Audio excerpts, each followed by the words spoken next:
Cheat on your wife with mine? I will ruin your life. Way back in the early 2000s, I began to suspect that my wife was up to something.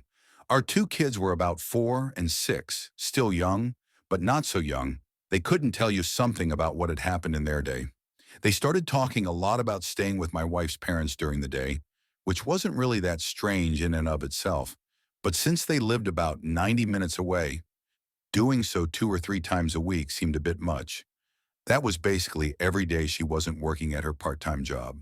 When I asked her about it, she denied it, but was never a good liar. So I started tracking the mileage on her car, and sure enough, she was driving an extra 400 or so miles per week. I knew some shit was going on. Then one day I sat down at the computer, and she had left a sticky note with her AOL password written on it next to the keyboard. I could not resist and logged in to read her emails and saw a few email exchanges between her and her college BFF, where they discussed how my wife was regularly fucking one of her ex-BFs from high school. No mention of details about him other than my wife also talking shit about his wife, making fun of how she'd gotten fat after having kids. Anyway, I printed out these email exchanges and stashed them.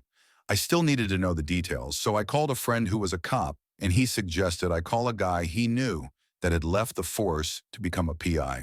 Ron was great.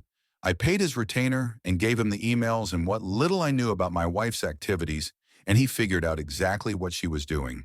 His report detailed with photos and times, dates, locations, all about how she would take the kids to her parents, then go meet this guy for lunch, then they'd go to a dumpy motel for a few hours, after which she'd pick up the kids and return home. At this point, I hired a divorce lawyer. My parents cheated on each other, and the fallout absolutely fucked mine and my siblings' childhood. It was something that was totally unacceptable. I also asked Ron to find out what he could about this guy. Ron absolutely came through. I learned his name, Bob, that he was married and had 3 kids. I also found out that he worked as a vice president of sales for his father-in-law's business. At this point, I had my lawyer draw up the divorce papers. I also asked Ron for a couple more copies of his report, and one more thing I wanted him to do for me. On the same day I had my wife served with the divorce papers at her work, I had Ron meet with this guy's wife and show her everything he'd found out. She seemed nice, and I figured that she deserved to know what her dear hubby was up to. What she did with that information was up to her. While the information about my wife's infidelity didn't really matter in my divorce proceedings, Bob's wife did a real number on him. According to the publicly available court documents from the divorce and other related proceedings, she cleaned out their joint account, took the kids, and left.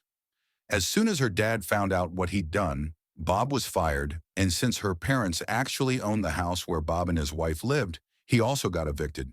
Their divorce was ugly, lots of fighting and evidently out of court. I guess Bob went to the house and started arguing with his wife, and it escalated to the point that her brother stepped in and Bob got his nose broken. There were restraining orders, a few more incidents with police reports, criminal charges, jail time, and so on. I can't find Bob on the internet anywhere these days. Last I heard, he'd left the state, and his ex-wife did okay. She went to work at her dad's company and took over after he retired. As for me, my ex and I got along well enough. I didn't engage with her on anything that wasn't related to the kids, and now that they're both adults, I don't talk to her at all anymore. I don't hate her or anything, but I only care in the context that she is my kids' mom and is important to them, nothing beyond that.